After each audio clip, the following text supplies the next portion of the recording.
নমস্কার, দেখো আমি নতুন কিছু বানাতে যাচ্ছি, তোমরা দেখতে থাকো। সবার প্রথমে দিচ্ছি আমি 1 চামচ লবণ জলে। তোমার জল ফুটে গেছে, দেখো ম্যাগিগুলো আমি একে একে সব দিয়ে দেবো। আমি মিক্সির মধ্যে 1 চামচ বেসন দিয়ে দিচ্ছি, তারপরে দিচ্ছি 1 চামচ ময়দা, তারপর দিয়ে দিচ্ছি একটু সাদা লবণ, তারপরে ডিমগুলো ভেঙে এর মধ্যে দিয়ে দেবো। সবকটা 4টে ডিম, 4টে ডিম আমি দিয়ে দিয়েছি। মিক্সিটা ঘুরিয়ে নেবো। আমার হয়ে গেছে, আমি জল দিয়ে দিচ্ছি, ঠান্ডা জল ওপর থেকে। তো আমি রিফাইন্ড দিয়ে দিয়েছি তাওয়াটা, ডিমটা ফেটে নিয়েছি।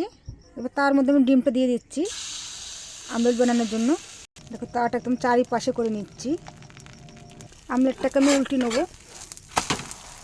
তুমি দেখতে পাচ্ছ কত সুন্দর হয়েছে। সবার প্রথমে করে মোমফুলি ভেজে নেবো।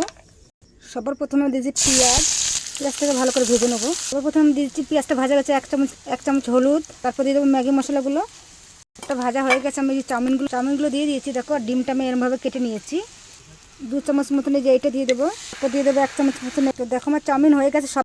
তো চাউমিন আমি ঢেলে নিয়েছি থালে। তো আমি এই যে একটা খাট্টা এই খাট্টা, একটা তিখা আর এই যে সস দিয়ে দেবো। সবার প্রথমে খাট্টা বেলাটা দিয়ে দিচ্ছি, তারপরে এই যে ঝালটা দিয়ে দিচ্ছি, তারপর লাস্টে যে মিষ্টিটা দিয়ে দিচ্ছি। মিষ্টি না দিলে তো ভালোই লাগবে না।